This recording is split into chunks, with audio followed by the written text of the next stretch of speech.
Hi, this is Dona Nelson. It's May of 2020, a whole different year than May of 2019 when I gave my lecture at the Vermont Studio Center.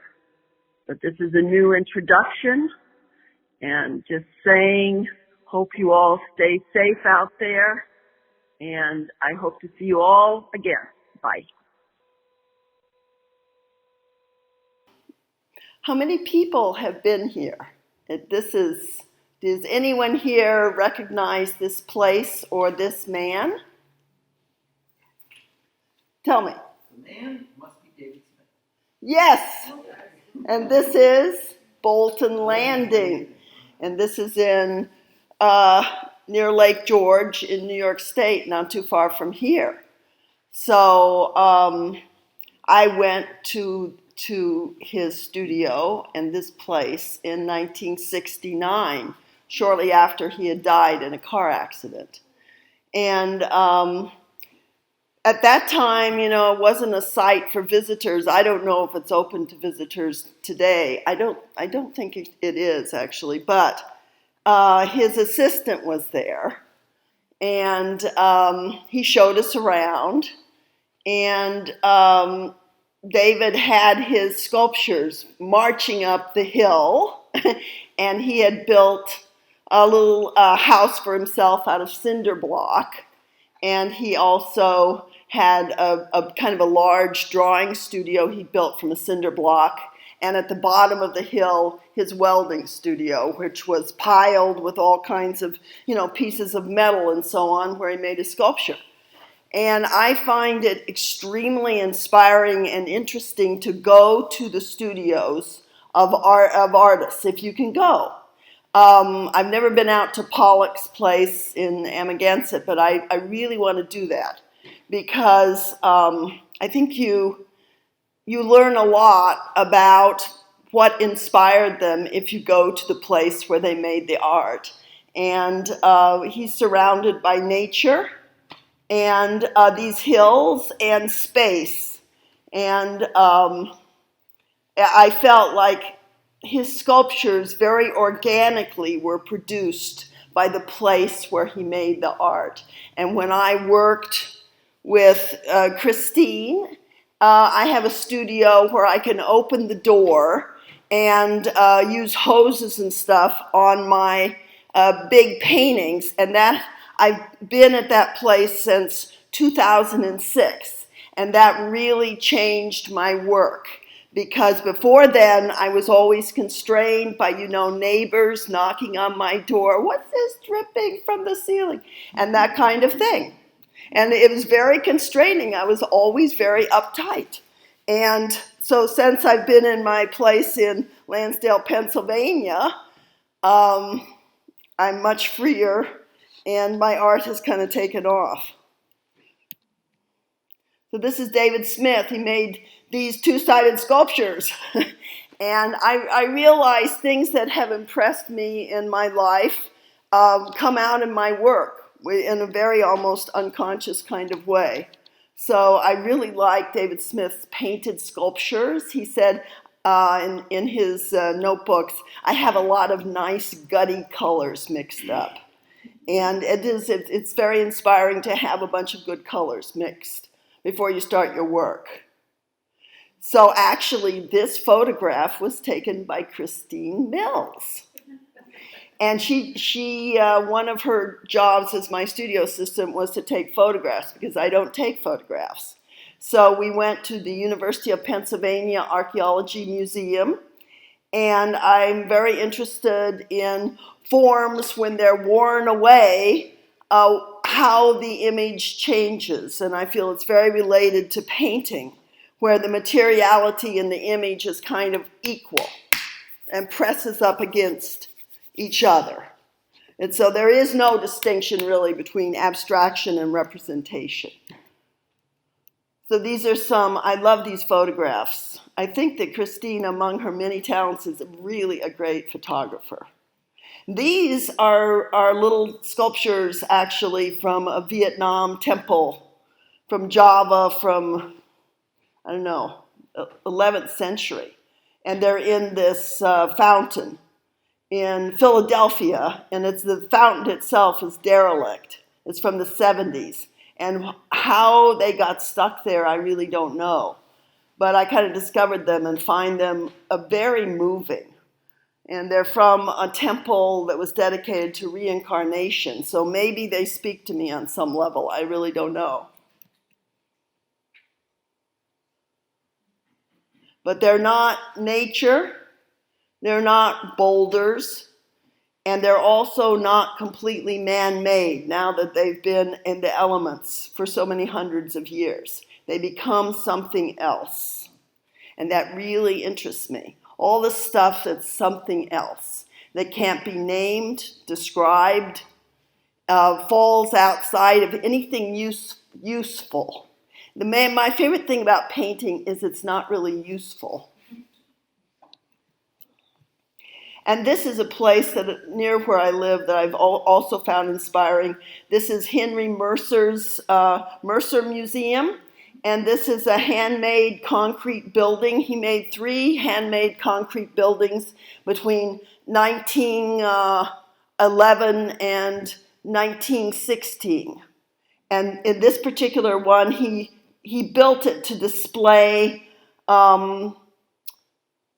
elements from the 19th century, all kinds of craft elements, manufacturing elements, huge cider presses. They drank a lot of cider in the 19th century. That's what I found out. And stoves. He was very interested in stove plates. The original ones mostly imported from Germany. And by the time he got around to collecting these, he would send people out and just buy any stoveplate you find. So there's many stoveplates that are like worn because by the early 20th century, they weren't using wood stoves anymore to the extent that they had earlier. So they were in trash heaps. They were used as stepping stones, and they're broken and worn. And he built this room to display them. There they are, kind of like posters. And he was a curator at the Pennsylvania Archaeology Museum for 5 years, and then he became a tile maker because he became very interested in primitive methods of tile making. So his first tiles were actually castings of the stoveplates. But I love the materiality of this architecture. The handmade, he made these buildings with 6 men and a mule. And he made them without blueprints. And when a few years ago, I wrote a little article on this for Art in America, and they didn't want to accept it because they said that that's impossible. There had to have been blueprints. I said, no, they weren't. He would just do little drawings, like on a napkin, at the beginning of every day. And then they would build these. It's amazing. I don't know how he did it. The guy was a genius, actually. And the scale of these buildings is so unique. But they are very related. If you know, have you ever seen German expressionist films like The Cabinet of Dr. Caligari? Early 20th century German expressionist architecture and films. They are strangely related to those places. His house is called Font Hill, and it looks like just a regular, castle on the outside. And you go inside, it's all like free-form concrete with the tiles pressed up into the concrete. It's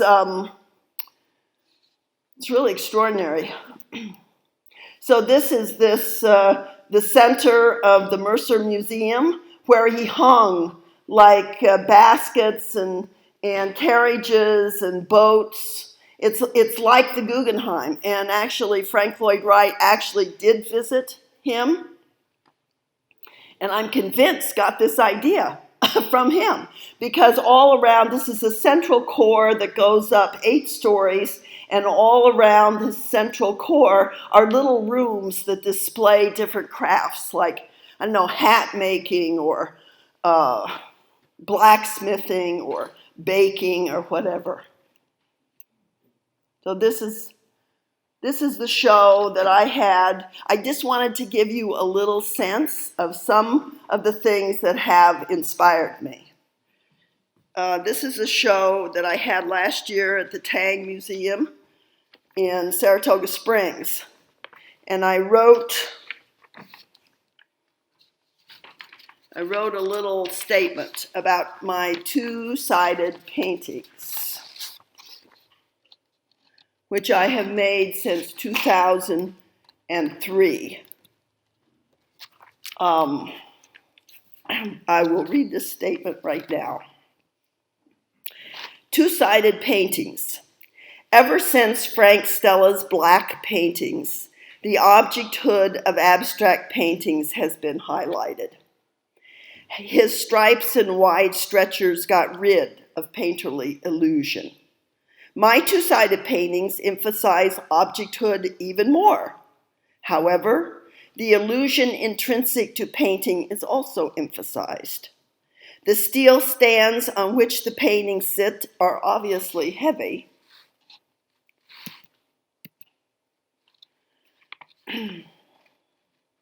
More objects than the painting can ever be. Painting space circulates in contradiction to the stands. The contradictions courted by my two-sided paintings are an irreducible strangeness. You can never really see my two-sided paintings. You can view photographs of both sides of a particular painting and then say you saw the painting.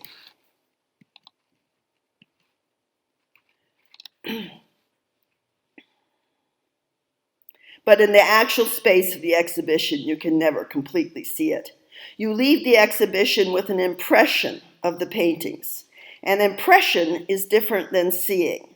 It's hard to pin down and not in the same category relative to sight as an image that can be remembered. Impression is a word that is more related to mood and the space around your body.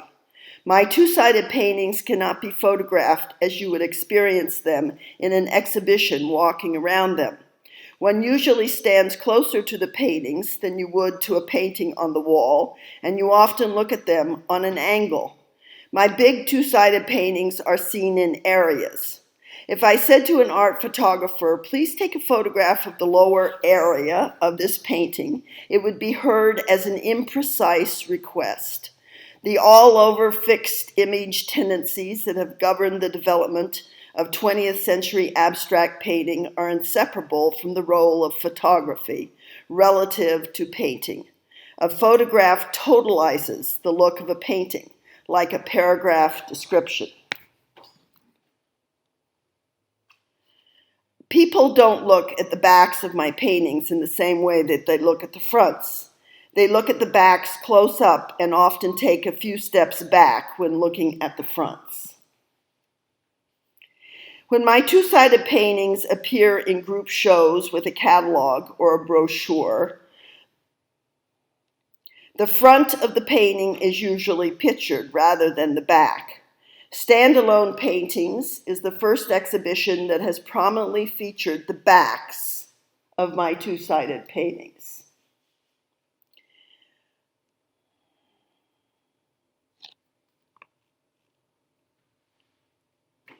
Let's see. My recent boxes, which are not part of the Tang Museum exhibition, have partial images of figures that are an extension of the idea of looking at paintings in areas rather than all over images.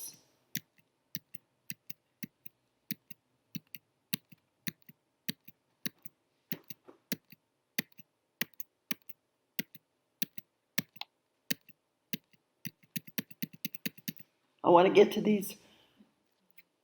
This is a front. This is a back.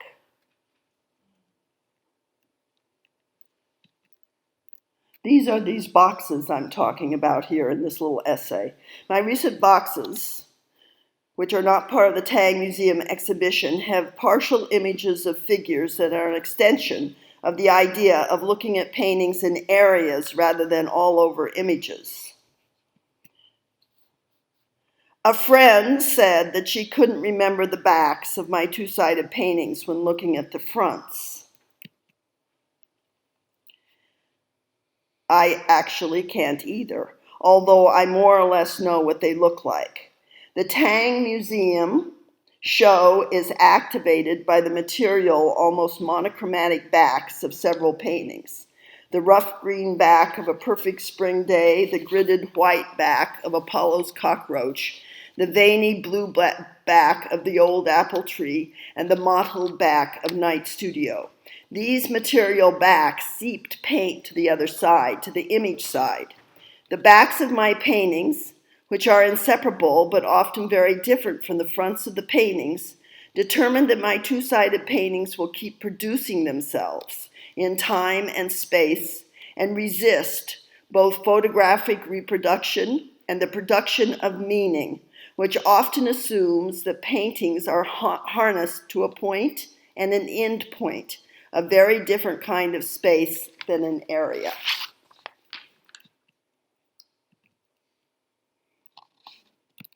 So these recent works were actually made from people sitting for me for portraits.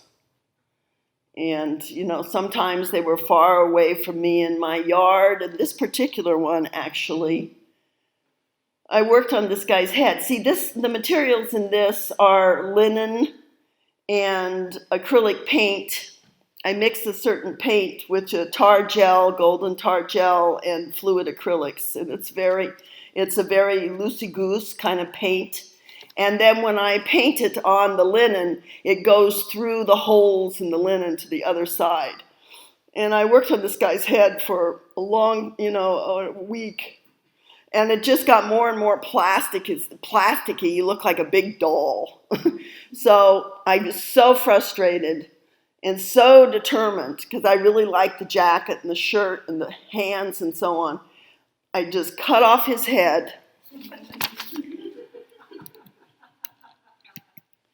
And I cut it off, and this is the back of it, and I put a new piece of linen on there, and I kept it all together with this piece of muslin that looks like a big diaper.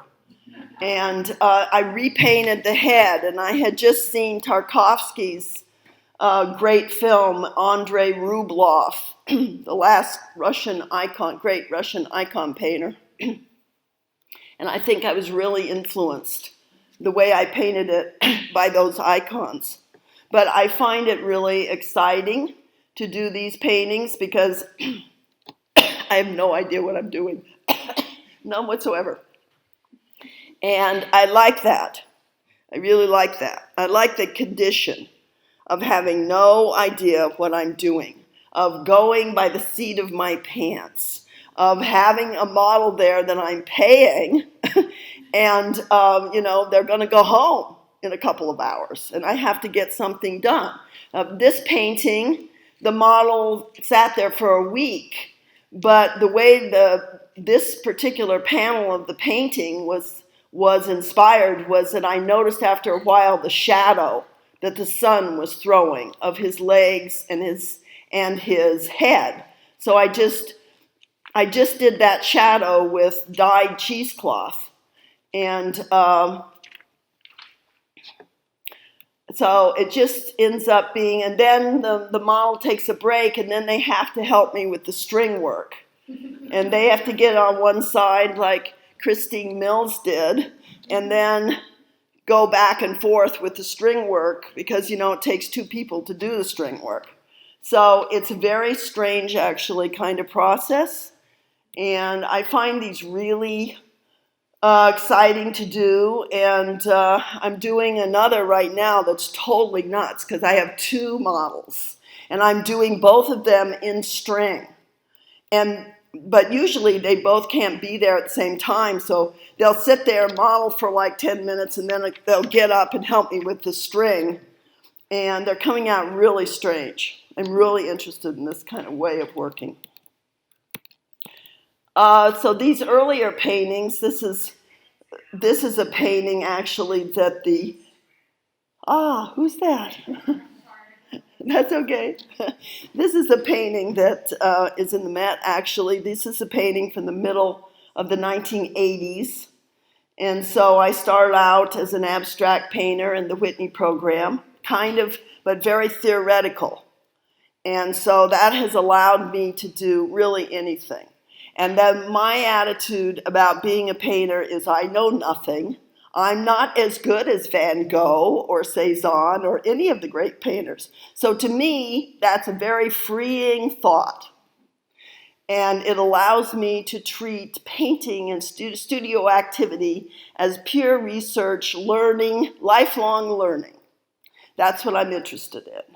And, sometimes the career works out, sometimes it doesn't. It just doesn't matter that much. The most important thing about being an artist is to have something you're interested in to work on. It's very simple. So it frees you from like the tyrannies of like art world competition and, worrying about your career all the time. If you can actually have something you are deeply interested in. And therefore, all of the models of writers and really great artists are great models because they all had something they were investigating. This painting is in the Guggenheim, actually, and it has never been shown since they bought it.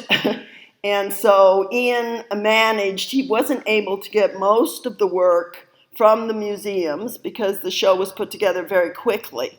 But he did manage to get this painting. So I was happy to see it after all of these years. And to me, what's interesting, I did the painting in 1987. And what's interesting to me is it's kind of similar to what I do now. And so you never really lose yourself, no matter how much you wander. So that's my talk. Thank you.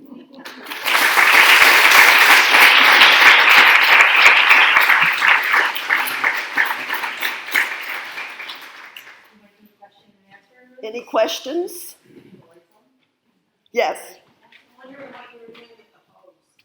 Oh, with the hose. Well, when I do paintings like, like that, I lay them down and I have fluid acrylics. And like that stained back there, I have fluid acrylics and I wash them off again and again with the hose. And so you get a light, kind of light washes of color that are really different than just painting acrylic on a surface. A stain painting is full of possibilities. I mean, when I was young, they were, like they are now, everyone was against painting. And everybody was saying painting is dead and stuff like that. Well, this is a big fib. It's not. There's a million ways to paint. And when I was young, the attitudes in New York were very provincial. And New York is still provincial. We didn't learn about Gutai, Japanese painting. We didn't learn about Art Povera painting. We didn't learn about the cobras. Why? Because everyone assumed the abstract expressionists were so much better that we didn't need to learn about this world tradition. And so even when I was like 19, I thought that was very stupid.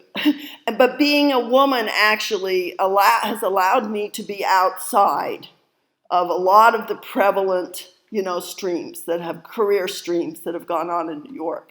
Because at that time, the reason women were inventing in video and performance is they were shut out of painting. No one would show women's paintings. The prices were nothing, Oh, what was your question? I forgot.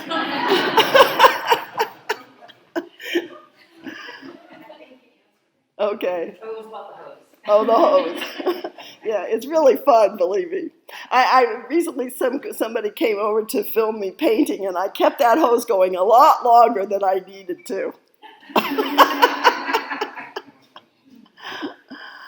Any other questions? Okay, well, thank you very much.